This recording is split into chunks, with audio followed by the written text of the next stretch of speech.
দীর্ঘদিন ধরে সময় মতো মিলছে না বেতন, এমন অভিযোগ তুলে পুরসভার মূল ফটকে তালা ঝুলিয়ে বিক্ষোভ দেখালেন সাফাই কর্মীরা। ঘটনায় সপ্তাহের প্রথম দিন সাত সকালে উত্তপ্ত হয়েছিল গঙ্গারামপুর পুরসভা চত্বর। গঙ্গারামপুর পুরসভার অধীনস্থ রয়েছে প্রায় 200 বেশি সাফাই কর্মী। শহরের বিভিন্ন জায়গায় তারা কাজ করে থাকে, তাদের হাতেই শহর ঝাঁ চকচকে থাকে, অথচ গত কয়েক মাস ধরে তারা বেতন পাচ্ছেন না বলে অভিযোগ। সময় মতো প্রাপ্য বেতন না মেলায় দিন আনা দিন খাওয়া সাফাই কর্মীরা সংসার চালাতে হিমশিম খাচ্ছেন বলে অভিযোগ। প্রতিদিনের মতো সোমবার সকাল 6টা নাগাদ প্রায় শতাধিক সাফাই কর্মী পুরসভার কাজে যোগ দিতে আসেন। এরপরে সাফাই কর্মীরা একত্রিত হয়ে পুরসভার মূল ফটকে তালা ঝুলিয়ে অবস্থান বিক্ষোভ শুরু করেন। ঘটনায় সপ্তাহের প্রথম দিন সোমবার 7 সকালে পুরসভা চত্বরে উত্তেজনা ছড়ায়, ফলে পুর পরিষেবা কার্যত লাঠে ওঠার উপক্রম হয়। বিক্ষোভকারীদের অভিযোগ, বিষয়টি পুর কর্তৃপক্ষকে বারবার জানানো হলেও বকেয়া বেতন মেটানোর কোনো উদ্যোগ নেয়নি, ফলে পরিবার চালানো, বাজার খরচ এমনকি দৈনন্দিন জীবনে চরম অসুবিধার সম্মুখীন হতে হচ্ছে বলে তাদের দাবি। দ্রুত বকেয়া বেতন মিটিয়ে দেওয়া না হলে আরো বৃহত্তর আন্দোলনের হুঁশিয়ারিও দেন তারা। ঘটনার খবর পেয়ে প্রশাসনিক মহলে আলোড়ন সৃষ্টি হয়। পরিস্থিতি নিয়ন্ত্রণে আনতে স্থানীয় কর্তৃপক্ষ আলোচনায় সকাল 9টা নাগাদ পরিস্থিতি স্বাভাবিক হয়। এই বিষয়ে সাফাই কর্মীরা কি জানাচ্ছেন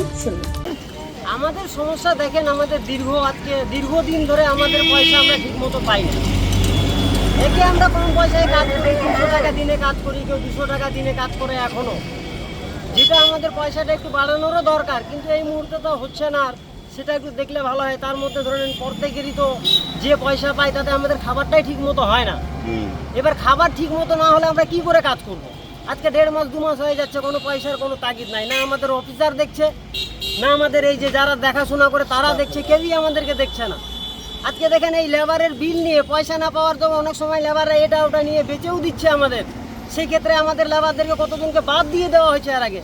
আজকে দেখেন লেবার মানুষ, পয়সা না পাওয়ার জন্য অনেক সময় এরকম আমাদের ভুল হয়ে যায়, সেক্ষেত্রে কতগুলো লেবারকে বাদ দেওয়া হয়েছে। আর এখানে পৌরসভায় সবচেয়ে বড় দিক হচ্ছে এরা ইচ্ছাকৃতভাবে অনেক মানুষকে নিজের ভাবে বেশি পয়সা দিচ্ছে। আর আমাদেরকে দেখেন, আমরা দীর্ঘ সময় ধরে কাজ করি, আমাদের দিয়ে কোনো সময় তাকানো হয় না, আমাদের যা বেতন তাই আছে। আমাদের মধ্যে অনেকে পঞ্চায়েত আমল থেকে কাজ করে। এই যে এই লোকটা, এদিকে আসো, এই যে এই লোকটা দেখেন, সেই পঞ্চায়েত আমল যখন পৌরসভা ছিল না তখন থেকে এই লোক কাজ করে, কিন্তু আজকে এই লোকের বয়স হয়ে গেছে, এই লোকের কোনো ছাড় নাই। এখনো পর্যন্ত এই লোককে সেই জানোয়ারের মতো পরিস্থিতি করে কাজ করানো হয়। এইসব দিকগুলো তো দেখা দরকার। আমাদের মতো অনেক লেবার আছে যেগুলাকে সামনে কিছু সময় আগে বাদ দিয়ে দেওয়া হয়েছে। আমাদের অফিসার যিনি আছে তিনি তো কোনো কিছুই জানেন না, উনি জানেন না এগুলো বিষয় তো দেখবে, উনি বলবে, সেটাও বলে না। তোমরা কি চাইছো কি এখন? আমরা চাইছি আমাদের পয়সাটা যেন ঠিক মতো ঢোকে।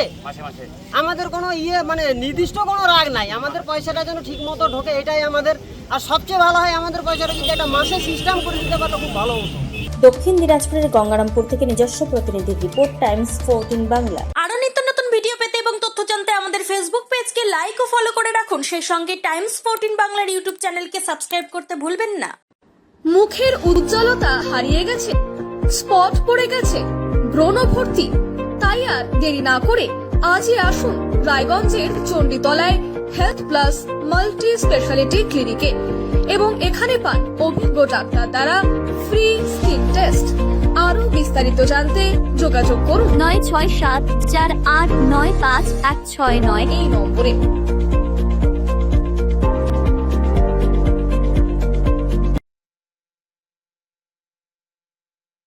আজ তোমার বিয়ে সাজলো নতুন সাজে।